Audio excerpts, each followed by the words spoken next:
So dear students, देखिएगा बेटा, आज हम लोग बात करेंगे हीट के लेक्चर 2। ओके, देखते हैं हीट के लेक्चर 2 में हम लोग बात करेंगे बेटा थर्मामीटर की। ठीक है, तो there are two types of thermometer हमारे पास होते हैं। बेसिकली थर्मामीटर का करते क्या है और क्या होता है, ये पहले तो हम ये समझ लेते हैं कि थर्मामीटर किस तरीके की डिवाइस होती है। तो बेटा थर्मामीटर एक ऐसी डिवाइस होती है जिससे कि आप किसी चीज की टेम्परेचर को मेजर करते हैं। तो अगर मैं बात करूंगा थर्मामीटर की, तो कह रहा है a device use to measure temperature is called thermometer, यानी कि टेम्परेचर को मेजर करने के लिए जो डिवाइस हम यूज करते हैं दैट इज कॉल्ड थर्मामीटर। अब ये थर्मामीटर भी बेटा दो टाइप के होते हैं। The first one is the laboratory thermometer and the second one is clinical thermometer. Clinical thermometer को बेटा हम लोग डॉक्टर्स थर्मामीटर भी बोलते हैं। ठीक है, आइए देखते हैं कि ये लेबोरेटरी थर्मामीटर क्या होता है। आपको ये फिगर दिख रहा होगा लेबोरेटरी थर्मामीटर का। ओके, मैं थोड़ा सा इसको डिटेल करने की कोशिश करता हूँ कि लेबोरेटरी थर्मामीटर क्या होता है। देखिएगा, ये जो पोर्शन होता है बेटा, ये पोर्शन को बोलते हैं बल्ब। ये पोर्शन को क्या बोलते हैं बेटा? बल्ब। ठीक है, अब इसके अंदर जो आपको मटेरियल भरा हुआ रहता है, इस बल्ब के अंदर एक मटेरियल भरा होता है दैट इज कॉल्ड मर्क्यूरी। ठीक है, इसके अंदर जो मटेरियल फिल होता है दैट इज कॉल्ड मर्क्यूरी। अब ये देखिए, ये मर्क्यूरी के लिए एक अलग ट्यूब अंदर होती है, यानी कि ये जो आपको टोटली ब्लैक कलर की लाइनिंग दिख रही है, ये एक पर्टिकुलर ट्यूब होती है और इसी को बोलते हैं कैपिलरी ट्यूब। इसे हम क्या बोलते हैं बेटा? Capillary tube. और इसी कैपिलरी ट्यूब में मर्क्यूरी फिल होती है, जिसका मेन स्टोरेज ये बल्ब होता है, ये बल्ब का सेक्शन होता है। ठीक है बेटा, अब इसके ऊपर एक आउटर ट्यूब होती है जो कि ग्लास की होती है, इस पर हम मार्किंग करते हैं। ठीक है, अब इस कैपिलरी ट्यूब जो होती है इसे हम स्टेम भी बोल देते हैं। अब इस पे हम मार्किंग करते हैं। अब मार्किंग देखिए बेटा कहां से कहां तक हो रही है? -10, दैट इज -10, -10, 0, 10। और ये मार्किंग होती है बेटा 110 डिग्री तक, 110 डिग्री तक। अब इस पे जो मार्किंग आती है वो डिग्री सेल्सियस में आती है। किसमें आती है बेटा? डिग्री सेल्सियस में। तो यानी कि जो हमारा लेबोरेटरी थर्मामीटर होता है वो -10 से लेकर 110 यानी कि 120 सेक्शंस इसके होते हैं। ठीक है, ये होता है बेटा हमारा लेबोरेटरी थर्मामीटर। ठीक है, इसे हम क्या बोलते हैं? लेबोरेटरी थर्मामीटर बोलते हैं। ठीक है, अब इसके बारे में देखते हैं क्या कह रहा है। कह रहा है a laboratory thermometer which is colloquially known as the lab thermometer। ठीक है, इसे हम क्या बोलते हैं बेटा? Lab thermometer. क्यों? क्योंकि ये लेबोरेटरी थर्मामीटर है और लेबोरेटरी का शॉर्ट फॉर्म होता है लैब। अब हम इसमें इसे लैब थर्मामीटर ऐसा क्यों बोलते हैं? क्योंकि हम अपने लेबोरेटरी में प्रेजेंट चीजों को मेजर करने के लिए, उसके टेम्परेचर को मेजर करने के लिए इसका यूज करते हैं। आगे कह रहा है is used for measuring the temperatures other than the human body temperature, यानी कि ह्यूमन बॉडी के अलावा किसी चीज के टेम्परेचर को मेजर करने के लिए इसका यूज करते हैं। यानी कि लेबोरेटरी थर्मामीटर से हम ह्यूमन बॉडी के टेम्परेचर को नहीं मेजर करते, इसके अलावा यानी कि कोई भी, जैसे मान लीजिए केमिस्ट्री की बात करें तो उसमें किसी सोल्यूशन का पर्टिकुलर टेम्परेचर, किसी भी चीज का टेम्परेचर को मेजर करने के लिए हम इसका यूज करते हैं। कह रहा है, आगे देखिए क्या कह रहा है। कह रहा है it ranges from -10 to 110 degree Celsius, यानी कि 120 सेक्शंस होते हैं बेटा। आगे कह रहा है laboratory thermometer are designed for lab purpose such as checking boiling point, किसी लिक्विड का बॉइलिंग पॉइंट, ठीक है, किसी लिक्विड का फ्रीजिंग पॉइंट, ये सारी चीजें चेक करने के लिए होता है। टेम्परेचर और द सबस्टेंस, यानी कि किसी सबस्टेंस का टेम्परेचर, किसी लिक्विड का बॉइलिंग और फ्रीजिंग पॉइंट, इन सारी चीजों को मेजर करने के लिए हमारे पास लेबोरेटरी थर्मामीटर होता है और हम उसका यूज उसी में करते हैं। ठीक है, अब देखिए बेटा लेबोरेटरी थर्मामीटर को हमें यूज भी करना होता है तो थोड़ा सा प्रिकॉशन लेना होता है। लेबोरेटरी थर्मामीटर ज्यादातर हम वर्टिकल यूज करते हैं। कैसे यूज करते हैं बेटा? वर्टिकली यूज करते हैं। इसको यूज करते टाइम हमें हल्का सा ये प्रिकॉशन लेना होता है कि हम इसको वर्टिकली रख के ही यूज करें, हम इसको टिल्टेड फॉर्म में सही यूज ना करें। ठीक है, क्योंकि अगर हमें एक परफेक्ट रीडिंग चाहिए होती है किसी बॉडी के टेम्परेचर की, तो हमें इसे टिल्टेड फॉर्म में नहीं, इवन वर्टिकली रखना होता है। Is that clear? इसके बाद जो थर्मामीटर आता है बेटा that is called clinical thermometer. कौन सा थर्मामीटर बेटा? Clinical thermometer. अब ये क्या थर्मामीटर होता है देखते हैं। तो अब देखिए, ये एक थर्मामीटर होता है बेसिक, यहां पर सेम एज जैसे उसमें था, यहां पर बल्ब है और इस बल्ब के अंदर जो मटेरियल भरा है वो भी मर्क्यूरी ही है। क्या बेटा? मर्क्यूरी। अब यहाँ आपको ये जो ट्यूब दिखाई दे रही है, देखिए यहाँ कुछ दूर तक फिल है, आगे ब्लैंक है, तो ये ट्यूब का नाम है बेटा क्या, कैपिलरी ट्यूब। ये कैपिलरी ट्यूब होती है बेटा, यहां पर भी लिखा है कैपिलरी ट्यूब, ठीक है। अब देखिए यहां पर जहां तक ब्लैक है वहां तक मरकरी है, उसके आगे अभी इम्पटी स्पेस है, ठीक है, उसके आगे क्या बेटा, आगे स्पेस है। अब इसकी मार्किंग देखेंगे तो कहां से कहां तक है, 35 से लेके 42 तक, वो भी डिग्री सेल्सियस में। किसमें बेटा, डिग्री सेल्सियस में मार्किंग है। अब देखिए एक पॉइंट यहां पर है, दिस पॉइंट, और इस पॉइंट को क्या कह रहा है, ये पॉइंट अगर हम देखेंगे तो इस पॉइंट को ये कह रहा है कॉन्स्ट्रिक्शन। कॉन्स्ट्रिक्शन का मतलब होता है बेटा किंक, यहां पर एक किंक होती है। ये किंक क्यों होती है और किस लिए होती है, थोड़ा सा इसको समझते हैं। तो बेटा जो हमारा क्लिनिकल थर्मोमीटर होता है उसमें किंक क्यों होती है, तो बेटा किंक क्या करती है, जैसे मान लीजिए आपने किसी बॉडी के टेम्परेचर को मेजर किया, तो मेजर करने से क्या होता है, ये लिक्विड एक्सपेंड करता है, यानी कि मर्क्यूरी एक्सपेंड करता है, तो वो पर्टिकुलर किसी एक टेम्परेचर तक आता है, ठीक है। लेकिन ये किंक क्या करता है, इसको जैसे ही आप उस टेम्परेचर से इसको दूर लेके आते हैं तो उसमें कॉन्ट्रैक्शन स्टार्ट होता है, बट ये किंक क्या करता है, एक्सपेंशन के बाद उसके कॉन्ट्रैक्शन को स्लो कर देता है, ताकि आप जब उसे देखें, आप उसे क्या करें, जैसे थर्मामीटर से आप ह्यूमन बॉडी टेम्परेचर मेजर करते हैं, उसके बाद आप निकाल के उसे चेक करते हैं कितना टेम्परेचर है, तो वो उस बॉडी से दूर हो चुका होता है और उसमें कॉन्ट्रैक्शन स्टार्ट हो जाता है, तो उसके कॉन्ट्रैक्शन के रेट को क्या कर देता है बेटा, ये स्लो डाउन कर देता है, ताकि आपको एक सही रीडिंग मिल जाए, ठीक है। थोड़ा सा टाइम लगाता है ये उसको कॉन्ट्रैक्शन होने में, ताकि आपको एक परफेक्ट रीडिंग मिल सके, इसलिए हम यहाँ किंक का यूज करते हैं, यानी कि कॉन्स्ट्रिक्शन का यूज करते हैं, ठीक है बेटा। तो इस तरीके का होता है बेटा हमारा क्लिनिकल थर्मोमीटर। आइए इसको थोड़ा सा डिटेल में देखते हैं क्या कह रहा है। कह रहा है a clinical thermometer is a thermometer used to measure a human body temperature. Human body के टेम्परेचर को मेजर करने के लिए बेटा हम क्लिनिकल थर्मोमीटर का यूज करते हैं। आगे कह रहा है these thermometers are used in clinics by doctors, it is a clinical thermometer, they are also called doctors thermometer and the medical thermometer. तो क्लिनिकल थर्मोमीटर से हम क्या करते हैं बेटा, अपनी ह्यूमन बॉडी को टेम्परेचर को मेजर करते हैं, और ज्यादातर इसका यूज कौन करता है, डॉक्टर्स करते हैं, इसलिए इसको डॉक्टर्स थर्मोमीटर या मेडिकल थर्मोमीटर भी कहते हैं। नॉर्मल इसका नाम क्लिनिकल थर्मोमीटर होता है, ओके बेटा, तो इसलिए हम इसका यूज करते हैं। अब आप देखेंगे तो जो हमारा क्लिनिकल थर्मोमीटर होता है वो हमारे लेबोरेटरी थर्मोमीटर से थोड़ा सा अलग होता है। क्यों, क्योंकि लेबोरेटरी थर्मोमीटर में अगर आप देखेंगे इस पोर्शन पर, ये रहा हमारा लेबोरेटरी, यहां पर लेबोरेटरी के पास कोई भी किंक नहीं है, लेबोरेटरी थर्मोमीटर में कोई किंक नहीं होती है। इवन जो हमारा क्लिनिकल थर्मोमीटर होता है यहां पर आपको किंक दिखाई दे रही है, यहां पर इसके पास किंक होती है, ठीक है बेटा, that is the basic difference. इसका रेंज 35 to 42 होता है, वो -10 से लेके 110 तक होता है, ठीक है।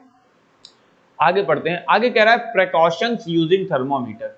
हमें थर्मोमीटर को यूज करते टाइम प्रिकॉशंस, यानी कि एक तरीके से क्लिनिकल थर्मोमीटर को यूज करते टाइम क्या क्या प्रिकॉशंस लेने होते हैं। पहला, wash the thermometer after and before use. आप थर्मोमीटर को आफ्टर और बिफोर यूज हमेशा वॉश करिए, अच्छे से धोइए, ताकि किसी भी पर्सन को कोई इंफेक्शन ना हो, ठीक है। Second, check level of mercury should below the 35 degree. जब भी आप किसी को थर्मोमीटर यूज करने के लिए देते हैं तो आप चेक करिए कि क्या थर्मोमीटर में मर्करी का लेवल 35 से नीचे है कि नहीं है। अगर नीचे है देन इट इज गुड, अगर नीचे नहीं है तो आप उसको यूज करने के लिए मत दीजिए, थोड़ा सा वेट करिए कि वो नीचे आ जाए, या तो आप उसे जर्क दीजिए, आप थर्मोमीटर को डाउन साइड में जर्क दीजिए ताकि उसका लेवल जल्दी से फॉल डाउन हो जाए, ठीक है। उसके बाद आप एक परफेक्ट टेम्परेचर को मेजर करते हैं। Hold the thermometer from its top. Thermometer को कभी भी इधर उधर कहीं से भी नहीं पकड़िए, आप उसको ऊपर से पकड़िए और आराम से पकड़िए, ठीक है। केयरफुली हैंडल कीजिए, क्योंकि वो ग्लास का होता है, गिर जाएगा, खराब हो जाएगा। और उसके अंदर जो होती है वो होती है मर्करी, और मर्करी का नेचर बेटा थोड़ा सा टॉक्सिक होता है, इसलिए केयरफुली हमें हैंडल करना चाहिए। आगे क्या कह रहा है, do not wash the thermometer with the hot water. Thermometer को हॉट वाटर से नहीं करना चाहिए, हॉट वाटर से वॉश नहीं करना चाहिए। क्यों नहीं वॉश करना चाहिए, एक्चुअली थर्मोमीटर को जब हम हॉट वाटर से वॉश करेंगे बेटा तो मर्क्यूरी होती है उसके अंदर, और मर्क्यूरी का टेम्परेचर जब राइज होगा तो वो एक्सपेंशन करेगा, ठीक है। इसलिए हमें उसे गर्म पानी से नहीं धोना चाहिए, इवन हम कोशिश करनी चाहिए कि उसके ऊपर ठंडा पानी डालें ताकि उसका कॉन्ट्रैक्शन जल्दी हो जाए और उसको हम दोबारा से रीयूज कर सकें। ओके बेटा, तो ये सब कुछ बेसिक प्रिकॉशंस होते हैं रिगार्डिंग थर्मामीटर। ओके बेटा, आगे कह रहा है why mercury is considered as the ideal liquid for the thermometer. ये बेसिक सा क्वेश्चन आता है स्कूल को बुक्स में कि मर्क्यूरी एक आइडियल लिक्विड क्यों है थर्मामीटर के लिए। तो मर्क्यूरी की कुछ यूनिक प्रॉपर्टीज होती हैं जिसकी वजह से ये आइडियल लिक्विड बनता है। हम किसी और लिक्विड को भी यूज कर सकते हैं लेकिन हम मर्क्यूरी को ही यूज करते हैं क्योंकि इसकी कुछ आइडेंटिटीज बहुत ही अच्छी होती है। जैसे इट इज ओपेक, ये ओपेक है, ठीक है, यानी कि ये ट्रांसपेरेंट नहीं है, ओपेक है, दिख जाएगी क्लियरली। आगे कह रहा है it remain liquid over a wide range of temperature, it is boiling point is high and freezing point is low. ये टेम्परेचर के बहुत बड़े रेंज में भी लिक्विड रह सकता है। क्यों? क्योंकि इसका बॉइलिंग पॉइंट बहुत ज्यादा हाई है, यानी कि इसमें बहुत अच्छा खासा टेम्परेचर आप नजर कर सकते हैं, और इसका फ्रीजिंग पॉइंट काफी लो है, यानी कि बहुत ही बिलो टेम्परेचर भी आप इसको अच्छे से मेजर कर सकते हैं। इसलिए हम लोग थर्मोमीटर में टेम्परेचर वाइज रेंज को देखा जाए तो इसके लिए ये परफेक्ट होता है, ये ओपेक भी होता है। आगे कह रहा है हैज लो वेपर प्रेशर, इसका कोई वेपर प्रेशर का कोई बहुत ज्यादा वो नहीं है इसका। आगे कह रहा है coefficient of the expansion is high, coefficient of expansion is high, little heating produces more expansion.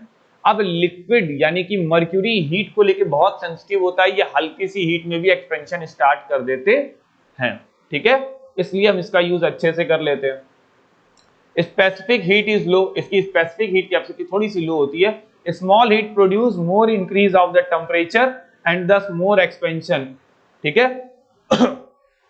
अगर हल्का सा भी टेम्परेचर में चेंज आता है, ठीक है, अगर छोटा सा भी टेम्परेचर में चेंज आता है तो इसमें एक्सपेंशन होना स्टार्ट हो जाएगा और इसी एक्सपेंशन से हमें एक्यूरेट मेजरमेंट मिलती है। यानी कि अगर 1 डिग्री सेल्सियस का भी फर्क पड़ा तो मर्क्यूरी तुरंत उसको मेजर करता है, ठीक है, जिससे आपकी एक्यूरेसी अच्छी होती है। नेक्स्ट, डज नॉट स्टिक यानी कि wet on a wall of glass. Mercury जिस ग्लास ट्यूब में रखी जाती है उसकी वॉल पर, यानी कि उस ग्लास ट्यूब में कहीं भी स्टिक नहीं करती, यानी कि जैसे ऊपर जा रही है वैसे पूरी नीचे आ जाएगी, कहीं स्टिक नहीं करती है, ठीक है। क्योंकि अगर स्टिक करती तो नीचे पूरी नहीं आती या फिर कुछ और टेम्परेचर होता तो एक कैलकुलेशन हमारे में एरर आता, इसलिए हम इसका यूज करते हैं क्योंकि ये स्टिक नहीं करती। Does not react with glass, अच्छा साथ ही साथ इसकी एक और अच्छी प्रॉपर्टी है कि ये ग्लास के साथ रिएक्शन नहीं करती है बेटा। ये क्या नहीं करती है? ग्लासेस के साथ रिएक्शन नहीं करती, इसलिए हम इसको काफी कंफर्टेबली यूज कर लेते हैं बेटा, ठीक है। आगे कह रहा है note the body temperature of a normal healthy person is 37 degree Celsius. एक नॉर्मल हेल्दी पर्सन का जो नॉर्मल टेम्परेचर होता है, एक नॉर्मल हेल्दी पर्सन का जो बॉडी टेम्परेचर, एक नॉर्मल बॉडी टेम्परेचर जो होता है बेटा वो होता है 37 डिग्री सेल्सियस। कितना होता है बेटा? 37 डिग्री सेल्सियस होता है बेटा। तो इस पे हमको थोड़ा सा ध्यान देना पड़ेगा कि उसका नॉर्मल टेम्परेचर 37 डिग्री सेल्सियस होता है। ओके बेटा, हमें इन सारी चीजों पे फोकस करना पड़ेगा। एक बार हम लोग फिर से देखते हैं कि आज फिलहाल के इस लेक्चर में हम लोगों ने थर्मोमीटर के बारे में क्या क्या देखा है, थोड़ा सा एक बार क्विक रिवीजन कर लेते हैं। तो हमने बात की बेटा थर्मोमीटर की। तो थर्मोमीटर क्या होता है? एक ऐसी डिवाइस होती है जिससे कि हम ह्यूमन बॉडी जिससे हम किसी भी चीज के टेम्परेचर को मेजर करते हैं। अब इसी के अकॉर्डिंग हम थर्मोमीटर को 2 पार्ट में डिवाइड करते हैं आपकी क्लास में। पहला laboratory and the second one is clinical. Laboratory thermometer को लैब थर्मोमीटर भी बोलते हैं और इसका यूज ज्यादातर हम लैब के में ही यूज करते हैं चीजों को मेजरमेंट करने के लिए। सबस्टेंस का मेजरमेंट, उसका टेम्परेचर मेजरमेंट करना है, किसी लिक्विड का फ्रीजिंग पॉइंट, किसी लिक्विड का बॉइलिंग पॉइंट मेजर करना है, तो हम इससे मेजर करते हैं, ठीक है। इसकी जो रेंज होती है बेटा वो -10 डिग्री से 110 डिग्री तक होती है, ठीक है। तो ये एक लेबोरेटरी थर्मोमीटर होता है, डिग्री सेल्सियस में हम इसको कैलकुलेट करते हैं। इसके बाद आता है बेटा क्लिनिकल थर्मोमीटर। इसको हम क्लिनिकल पर्पस से यूज करते हैं। अब क्या यूज होता है? इससे हम ह्यूमन बॉडी के टेम्परेचर को मेजर करते हैं। इसकी जो रेंज होती है बेटा वो 35 डिग्री सेल्सियस से 42 डिग्री सेल्सियस तक की रेंज होती है। हम उसी रेंज में इसको मेजर करते हैं, ठीक है। इसमें अगर मैं बात करूंगा, इसमें एक और चीज ऐड होती है दैट इज कॉल्ड किंक। इसमें किंक हम ऐड करते हैं। किंक क्यों ऐड होती है? यहाँ पर थोड़ा सा इसको समझते हैं कि इस कॉर्नर पर किंक क्यों ऐड होती है, ये किंक क्या करती है। किंक क्या करती है, एक्सपेंशन होने के बाद मर्क्यूरी को कॉन्ट्रैक्ट होने के रेट को स्लो कर देती है, जिससे कि आपको एक एक्यूरेट मेजरमेंट मिलता है। ठीक है, एक अच्छा खासा मेजरमेंट मिलता है आपको, एक परफेक्शन मेजरमेंट मिलता है। तो क्लिनिकल थर्मोमीटर को आप डॉक्टर्स थर्मोमीटर या मेडिकल थर्मोमीटर भी बोलते हैं, क्योंकि इससे आप ह्यूमन बॉडी के टेम्परेचर को मेजर करते हैं। हमें कुछ बेसिक प्रिकॉशंस लेने होते हैं बेटा थर्मोमीटर को यूज करते टाइम, कि इसको हम गर्म पानी से नहीं धोएंगे, इसको अच्छे से धोएंगे और ठंडे पानी से धोएंगे। ठीक है, इसके होल्ड करना होगा तो हम इसके टॉप पर होल्ड करेंगे, और जब भी इसको यूज करेंगे तो चेक कर लेंगे कि थर्मोमीटर में मर्क्यूरी का लेवल 35 डिग्री से कम होना चाहिए। अब मर्क्यूरी ही क्यों यूज करते हैं, क्योंकि मर्क्यूरी एक ओपेक लिक्विड होता है। ठीक है, ओपेक लिक्विड के बाद इसका टेम्परेचर रेंज बहुत ब्रॉड होता है, यानी कि मेल्टिंग से लेके बॉइलिंग पॉइंट तक का इसका रेंज काफी अच्छा खासा होता है, और ये काफी लंबे टाइम तक लिक्विड स्टेट में बनी होती है। ठीक है, आगे कह रहा है कि इसका एक्सपेंशन बहुत अच्छा होता है, यानी कि हल्का सा भी टेम्परेचर चेंज आया इसमें एक्सपेंशन स्टार्ट हो जाएगा। ये ग्लास पर स्टिक नहीं करता है, ये ग्लास से रिएक्ट नहीं करता, इस वजह से ये बहुत ही अच्छा लिक्विड होता है, एक आइडियल लिक्विड होता है। अच्छा, इसकी जगह हम वाटर अगर लेते हैं तो वाटर का यूज क्यों नहीं करते हैं बेटा? क्या हम किसी थर्मोमीटर में वाटर का यूज कर सकते हैं? हम वाटर का यूज क्यों नहीं कर सकते? उसके कुछ बेसिक रीजन मैं बता देता हूं। देखिएगा, अगर हम वाटर यूज करते हैं लिक्विड में तो वाटर यूज सही से नहीं करते। क्यों? क्योंकि सबसे पहली चीज ये ट्रांसपेरेंट होता है। वाटर क्या होता है बेटा? ट्रांसपेरेंट। ट्रांसपेरेंट होने की वजह से आपको सही से पता ही नहीं चलता कि इसका लेवल कहां है। ठीक है, दूसरी प्रॉब्लम इसके साथ ये है कि अब जब पहली प्रॉब्लम आती है ट्रांसपेरेंट है, दूसरी प्रॉब्लम ये हीट को लेके बहुत ज्यादा सेंसिटिव नहीं होता, इसका टेम्परेचर रेंज बहुत बड़ा नहीं होता, इसका टेम्परेचर रेंज 0 से 100 डिग्री सेल्सियस तक का होता है, यानी कि ये 100 से ऊपर के टेम्परेचर को नहीं मेजर कर पाता है और 0 से नीचे को नहीं मेजर करेगा। अगर 0 से नीचे गया तो फ्रीज हो जाएगा वाटर, इससे ऊपर गया तो बॉयल होने की कंडीशन में आ जाएगा। तो इसका रेंज बहुत छोटा है, 0 to 100 डिग्री सेल्सियस तक का, इसलिए इसको यूज नहीं करते हैं। तीसरी, ये ग्लास पर स्टिक भी करता है, ये ग्लास पर क्या करता है? स्टिक भी करता है, इसलिए हम इसका यूज नहीं करते हैं। इस वजह से हम क्या करते हैं बेटा, एक आइडियल लिक्विड के तौर पर हम मर्क्यूरी का यूज करते हैं, अदर किसी लिक्विड को हम यूज नहीं कर पाते, क्योंकि वो सारी प्रॉपर्टीज जो लिक्विड के पास होती हैं वो किसी और लिक्विड के पास नहीं होती है। ठीक है बेटा, इस वजह से हम यूज नहीं करते। अब एक नॉर्मल ह्यूमन पर्सन होता है, हेल्दी पर्सन होता है, उसकी बॉडी का जो नॉर्मल टेम्परेचर होता है बेटा, that is 37 degree Celsius. Is that clear बेटा? फिलहाल आज के लेक्चर में बेटा हम लोग इतना ही देखेंगे। नेक्स्ट लेक्चर में हम लोग बात करेंगे बेटा हीट के ट्रांसफर की। ठीक है बेटा, तो नेक्स्ट लेक्चर में हम लोग मिलते हैं। ओके, तब तक आप लोग पढ़िए, मन लगाइए। अगर आपको कोई डाउट जनरेट होता है तो आप कमेंट सेक्शन में आके कमेंट कर सकते हैं। Okay, bye bye.